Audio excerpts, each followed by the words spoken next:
Hola, ¿qué tal? ¿Cómo estás? Dios te bendiga. Bienvenido a tu discipulado. En esta oportunidad estaremos dando la lección número 2 del libro Mi Nueva Vida, el cual se titula Principios para poder alcanzar una vida en victoria. Quiero que sepas que si nosotros tuviésemos esa grata oportunidad de entrevistar a deportistas de alto rendimiento, sea Messi, sea James Rodríguez, Cristiano Ronaldo o cualquiera, sin importar cuál sea el deporte, pero si entrevistamos a esos que han logrado alcanzar niveles de éxitos tanto a nivel nacional e internacional, seguramente ellos nos dirían algo, y es que ellos podrían quizás decirnos de que para poder llegar hasta allí tuvieron que hacer mucho, pero muchos sacrificios. Sí, tuvieron que hacer muchos sacrificios. ¿Por qué? Porque ellos seguramente tuvieron que abstenerse de acostarse tarde, les tocó quedarse mucho más tiempo entrenando. ¿Por qué? Porque para ellos poder estar y funcionar por encima del status quo necesitan hacer un sacrificio. Y quiero que sepas que la palabra del Señor Jesucristo también nos enseña algo muy parecido. Y es que nuestro buen Dios también tuvo que hacer un gran sacrificio al morir en la cruz. Lo que dice la palabra en el libro de Juan capítulo 16, que de tal manera amó Dios al mundo que ha dado a su Hijo unigénito para que todo aquel que en él crea no se pierda y pueda alcanzar la vida eterna. Lo cual nos enseña que toda victoria lleva consigo un gran sacrificio. Y quiero regalarte estas palabras, apreciado amigo. Y aunque duele decirlo y aunque son muy fuertes, que a veces la asimilar, quiero que sepas que sin sacrificio no hay victoria. Así que si nosotros le preguntamos a estos deportistas qué tuviste que hacer, ellos seguramente, como lo compartíamos ahora, es que no podía ir a rumbas, no podía ir a fiestas. Me tocó abstenerme de quizás de comer los alimentos que más le gustaban, porque ellos querían ser deportistas de alto rendimiento. Y una de las cosas que dice el apóstol Pablo y nos motiva y nos compara como atletas, y él nos dice que nosotros tenemos que proseguir a la meta, al premio del supremo llamamiento. ¿Y sabes algo? Un día nosotros también seremos coronados con esa corona incorruptible y con cada uno de esos galardones que el Señor muchas veces en el libro de Apocalipsis le habla a la iglesia, la cual muestra muchas de las bendiciones que vamos a alcanzar para aquellos que logremos vencer. Entonces, en esta oportunidad vamos a estar hablando acerca de esos principios para poder alcanzar una vida en victoria. Y el principio número 1 es que tenemos que tener una vida de oración. Y tú te preguntarás, ¿qué es tener una vida de oración? Y cuando hablamos de tener una vida de oración, no es más, apreciado amigo, que tener una vida de diálogo con Dios. La palabra está llena de muchos escenarios en los cuales Dios se manifestaba a su pueblo. Ejemplo, dice la palabra de Dios que Dios se manifestaba en el Antiguo Testamento a un varón o un hombre que era profeta, el cual se llamaba Moisés, del cual dice la palabra, y Jehová hablaba con Moisés cara a cara, como cualquiera que habla a su compañero. Y por eso creemos que así como Dios hablaba con Moisés, así lo hablaba también con David, así hablaba con José y con cada uno de los héroes de la Biblia. Y el éxito de que ellos pudieran tener una relación tan hermosa con Dios es muy sencilla, es que ellos hacían oraciones efectivas de corazón y con muchos de los principios que te vamos a enseñar a continuación, tal y cual como lo hizo nuestro Señor Jesucristo. Mi alma está muy triste, aún hasta la muerte.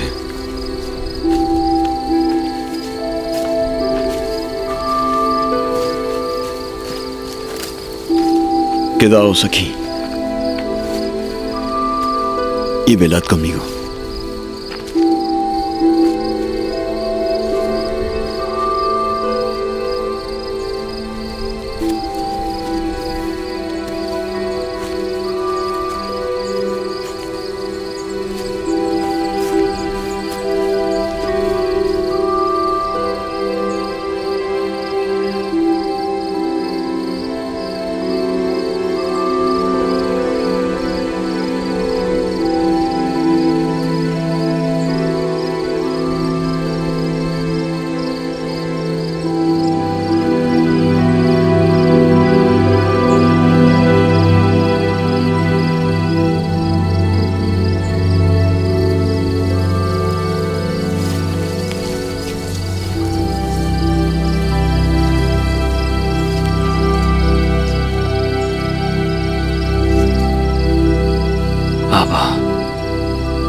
Todas las cosas son posibles para ti.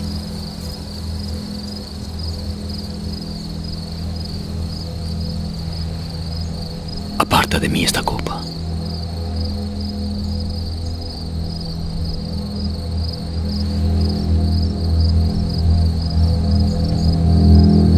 Pero no lo que yo quiero,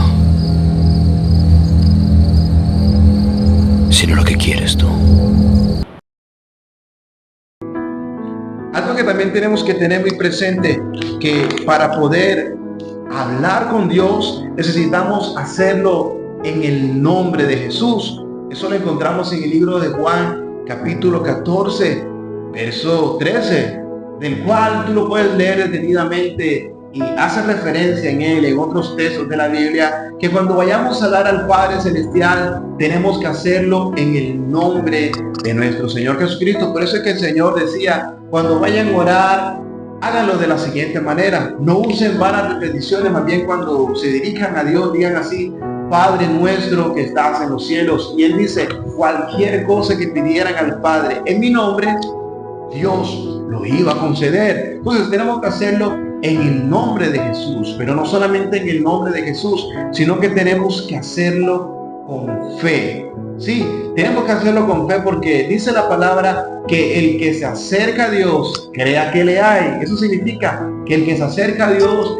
tiene que hacerlo con la fe correcta, con la plena convicción de que Dios a nosotros nos está escuchando. Tenemos que hacerlo por fe, pero no solo con fe, sino también guiados por nuestro amigo el Espíritu Santo de Dios, tal como lo dice el libro de Romanos capítulo 8, verso 26. Sí, tenemos que hacerlo bajo la dirección del Espíritu Santo. Además, la palabra dice también que habemos de pedir como conviene, no lo sabemos, pero el Espíritu Santo intercede por nosotros con gemidos indecibles. También tenemos que hacerlo con mucha sinceridad. Tenemos que hacerlo con un corazón sencillo, con un corazón humilde y hacer oraciones conforme a la voluntad de Dios. ¿Saben por qué? Porque un corazón contristo y humillado, Dios nunca lo va a despreciar. Y toda oración que nosotros hagamos que se alinee a la voluntad perfecta de Dios, quiero que lo tengan muy pero muy claro y muy presente, que Él las va a responder. También quiero que sepas que hay impedimentos para que nuestras oraciones lleguen delante de Dios. Y uno de estos impedimentos es cuando nosotros hacemos nuestras oraciones y tenemos falta de perdón. Mire lo que dice, que la falta de perdón que se expresa con amargura y resentimiento, esto evita literalmente que nuestra voz sea escuchado en los cielos. No solamente esto, también tenemos que evitar hacer oraciones teniendo orgullo, oraciones de pronto egoístas que buscan nuestro propio fin. Recordemos lo que dice la palabra, que Dios da gracia al humilde, pero al altivo también Él lo mira de lejos. Mire que también uno de los impedimentos que tenemos que tener presente es que tenemos que hacer oraciones con fe. Esto significa que el impedimento sería hacer oraciones con falta de fe. Porque es que dice la palabra que el que se acerca a Dios tiene que tener la plena convicción que Él le está escuchando. Porque la falta de fe lo que hace es que literalmente se coloque un muro entre nosotros y Dios, lo cual va a impedir que nuestras oraciones sean escuchadas. Porque dice la palabra que Él se alegra en las personas que le piden de todo corazón, creyendo con la voluntad correcta de que Dios va a respondernos a cada uno de nosotros. También tenemos que evitar tener enemistades con nuestro prójimo. Claro, porque lo dice la poderosa palabra de Dios, que cuando nosotros pidamos a Dios, tenemos que estar en paz con nuestro prójimo. ¿Sabes por qué?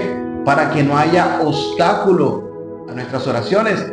Tenemos que procurar estar en paz con nuestros amigos, estar en paz con nuestro esposo, con nuestra esposa, estar en paz con nuestro cónyuge. Más dice la palabra que tenemos que estar en paz con todas las personas que se encuentren alrededor de nosotros para que nuestras oraciones no tengan estorbos. Es más, dice la palabra que no se ponga el sol sobre nuestro enojo. Y si nosotros hemos discutido con cualquier ser o con cualquier amigo, con cualquier persona, tenemos que tratar en lo posible que antes de que se coloque el sol, ponernos a cuenta con nuestro prójimo. También Dios no va a escuchar las oraciones de personas que practican el ocultismo, personas que de pronto a través de redes que el enemigo planifica para engañarnos, métodos esotéricos. Muchas veces las personas se quieren acercar a Dios y lo quieren hacer a través de cruces, a través quizás de una gran cantidad de cosas que fueron inventadas por el hombre. Recordemos que la poderosa palabra de nuestro Señor Jesucristo dice que el único intermediario entre Dios y los hombres es Jesús, y que gracias a Él es que nosotros podemos obtener la salvación, obtener la vida eterna. Y en este contexto también podremos hablar con Dios, lo cual nos enseña que no podemos hablar a nuestro buen Dios en el nombre de ninguna persona. No existe Virgen, no existe Virgen María, no existe San José, no existe pastor, no existe cura, no existe ningún hombre que pueda lograr y garantizar que cuando hablemos con Dios, ellos van a ser intercedores de nosotros. ¿Sabes por qué? Porque la palabra lo dice claramente, que el único intermediario entre Dios y los hombres es Jesucristo. Es más, Jesús dice: yo soy el camino, la verdad y la vida, y nadie va al Padre si no es por mí. Uno de los obstáculos también que podemos tener en la oración es tener una vida de pecado. Mire que la palabra nos enseña que el pecado crea una gran división entre Dios y el hombre. ¿Sabes por qué? Porque Dios aborrece todo aquello que tiene que ver con el pecado. También existen algunas formas de oración. Una de las formas de oración más comunes que nosotros podemos encontrar es esa oración, la cual le llamamos oraciones personales. Estas oraciones personales son aquellas con las cuales nosotros hablamos con Dios y le referimos todo lo concerniente a nuestra vida, tal vez a nuestras propias necesidades específicas, alguna petición concreta en la que requerimos de la ayuda de Dios, pero están con títulos personales. Cuando tú le pides: Señor, ayúdame a pasar a la universidad, Señor, ayúdame a salir de una deuda, Señor, ayúdame a salir adelante. Quiero que sepas que este es una tipo de oración, son las oraciones personales, pero no solamente existen las oraciones personales, sino que también existen las oraciones de intercesión y de clamor. Estas oraciones son oraciones a favor de otras personas, ¿sí? Son oraciones que nosotros hacemos a favor de nuestro prójimo con el propósito principal de que esas personas puedan alcanzar restauración o que Dios actúe de una manera sobrenatural a favor de nuestro prójimo. Esto fue lo que sucedió en el Antiguo Testamento, en el libro de Génesis, cuando dice la poderosa palabra de Dios que había un patriarca, el cual se llamaba Abraham. Y dice la escritura que Dios se le presenta a Abraham y manda a sus ángeles, y Dios le enseña a su amigo Abraham de que iba a haber una gran destrucción sobre una ciudad que se llamaba Sodoma y Gomorra, la cual te invitamos a ver a continuación para que puedas tener una mayor conocimiento de qué es lo que Dios nos quiere enseñar.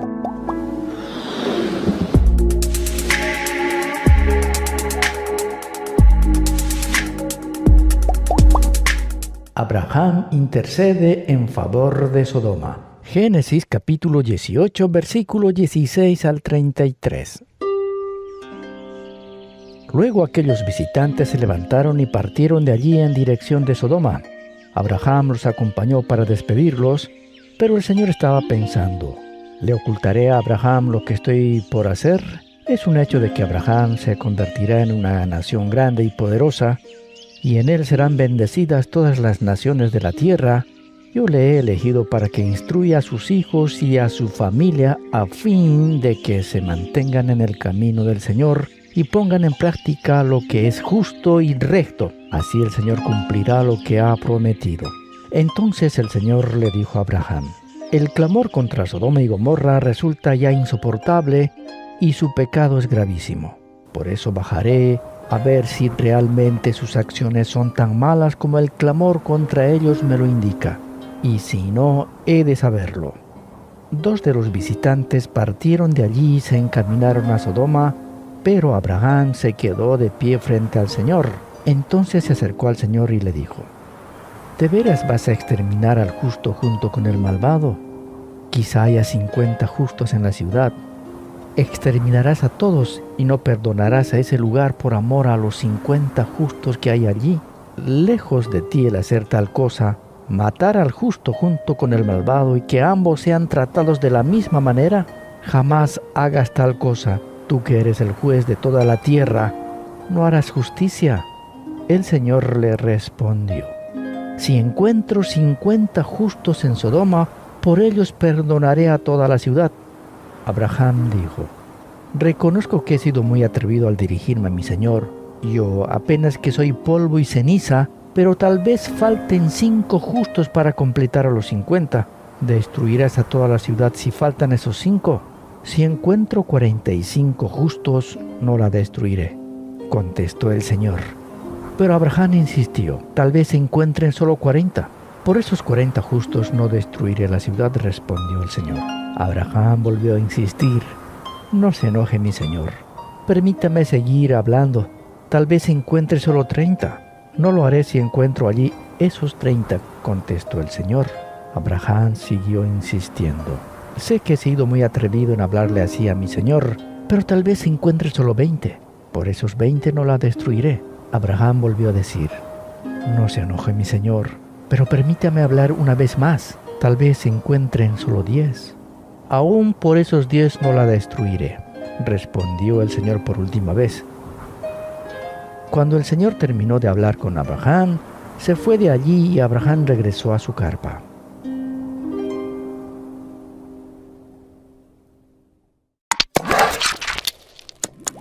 Que aunque Dios destruyó la ciudad a causa del pecado, pero Dios pudo salvar a Lot, a su familia, aunque lamentablemente su esposa, que miró para atrás, fue transformado en una estatua de sal. Así lo dice la palabra, aunque sabemos que para creer la palabra de Dios tenemos que hacerlo con fe y tener la plena certeza que lo que dice la Biblia, así es y es real. Uno de los principios también para poder tener, atención amigo, una vida victoriosa es que tenemos que aprender a estudiar la palabra. Sí, tenemos que aprender a estudiar la palabra.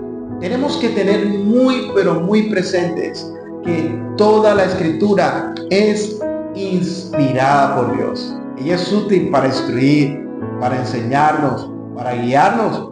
Y cuando nosotros vamos a estudiar la palabra, cuando vamos a leer la palabra, tenemos que observarla. Pero no solamente tenemos que observar, tenemos que aplicar. Tenemos que aplicar cada uno de esos detalles que Dios nos enseña a través de la escritura. Tenemos que observar qué está aconteciendo, por qué está aconteciendo, dónde está aconteciendo, quiénes son esos personajes que están haciendo parte de la historia bíblica. Tenemos que ubicarnos en el contexto geográfico también. ¿Qué es lo que Dios nos quiere decir? Es decir, tenemos que hacer una observación muy clara y precisa para no sacar un texto fuera de contexto. Pero no solamente tenemos que observarla, también debemos leerla. Tenemos que hacer un buen uso de la lectura de la palabra. Y si de pronto nosotros no entendemos algunas palabras, podemos ir muy confiadamente a buscar diccionarios bíblicos, los cuales nos van a dar un panorama mucho más claro. Y si no entendemos, también podemos buscar la ayuda de algún amigo que tenga un tiempo mucho más de madurez estudiando acerca de la Sagrada Escritura. Y no solamente debemos observarla, leerla, sino que también debemos meditar en ella.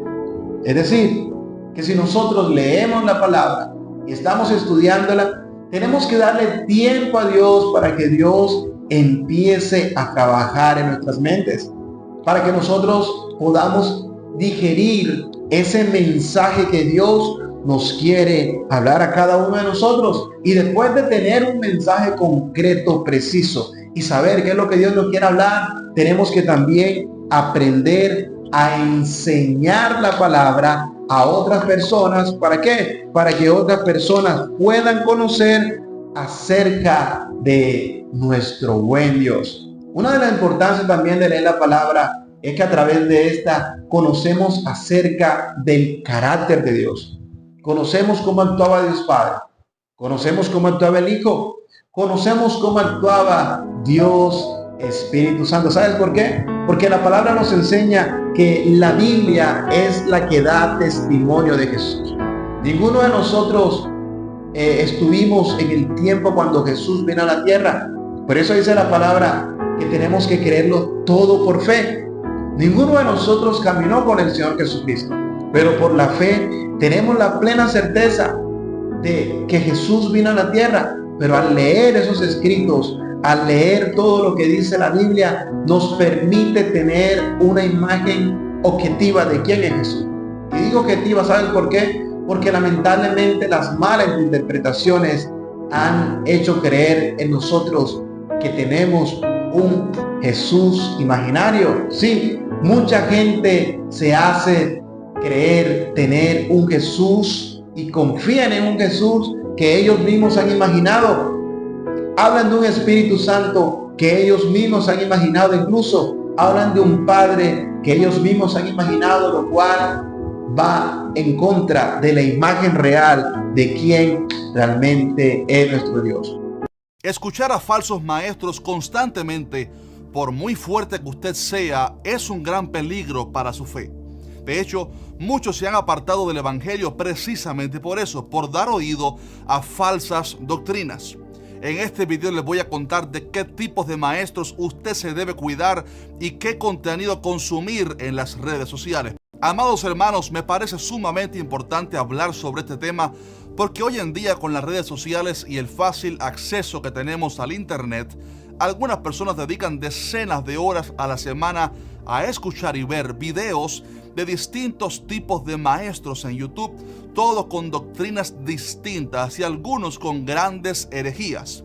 Es como si fueran en un mismo día a varias iglesias para escuchar sus sermones, y así hay una gran diversidad de contenido en las redes sociales, por lo que debemos ser muy selectos con el contenido que consumimos. Hay un ejemplo muy bueno en la Biblia que nos sirve para argumentar esta enseñanza, y se trata de los hermanos de la iglesia de Corinto. Enseña la Biblia que esta iglesia estaba siendo visitada por maestros judaizantes que enseñaban que no solo era necesaria la fe para ser salvos como gentiles, sino que también había que practicar las leyes rituales del judaísmo, como por ejemplo la circuncisión. Pablo, quien sentía una gran pasión y celo por la verdad, les escribió para, entre varias razones, alertarles a los hermanos del peligro de prestar oído a estas enseñanzas.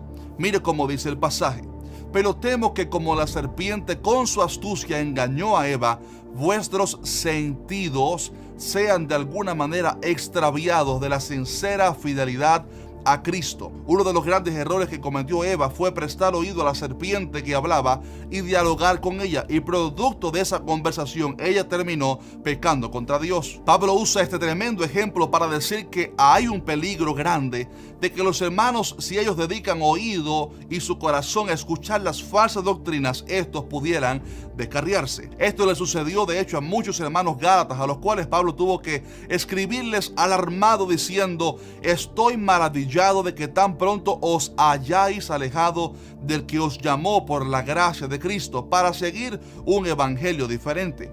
No que haya otros, sino que hay algunos que os perturban y quieren pervertir el evangelio de Cristo.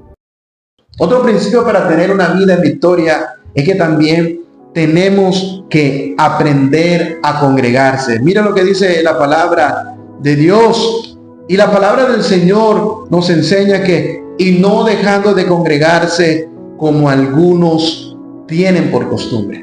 No podemos dejar de congregarnos. Es más, no congregarnos también es pecado. Y es que cuando nosotros nos congregamos, podemos disfrutar de la compañía de hermanos maduros.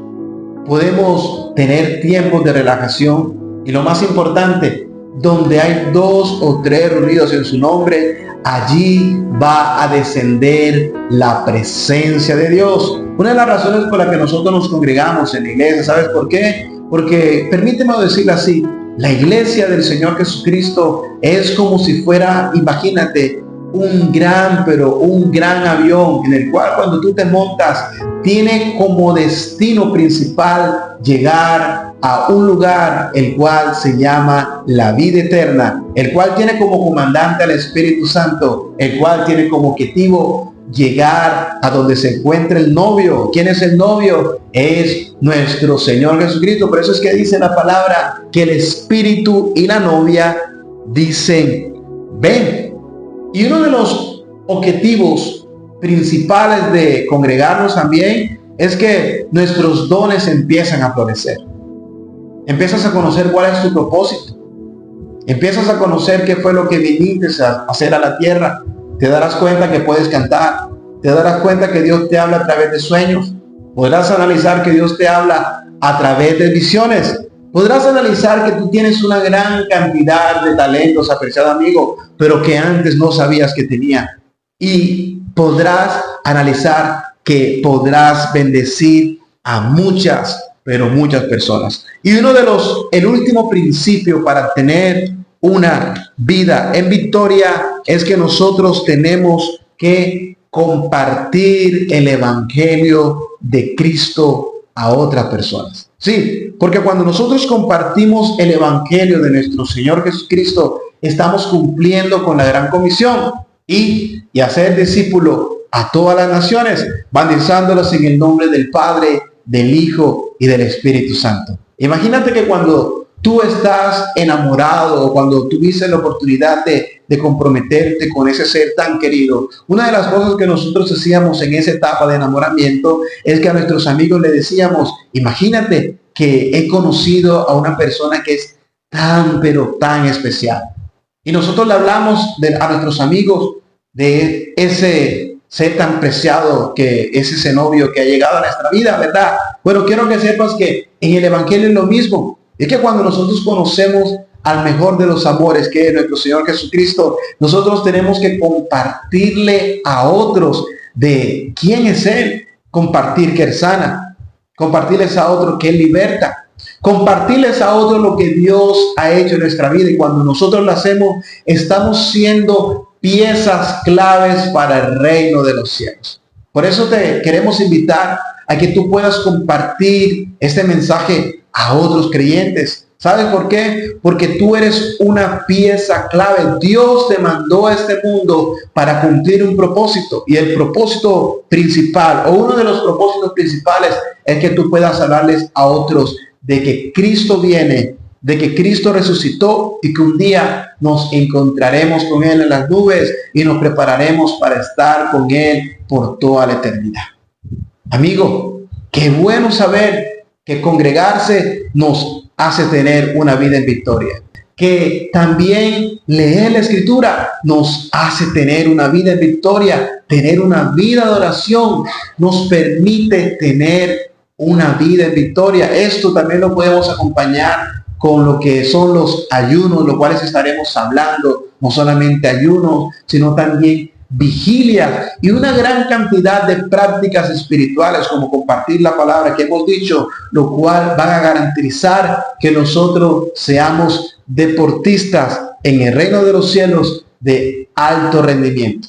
Recuerda que has hablado con tu amigo, o has escuchado más bien a tu amigo Elkin de Iglesia Familiar Espíritu Santo, y te invitamos a responder cada una de estas preguntas. Bendiciones.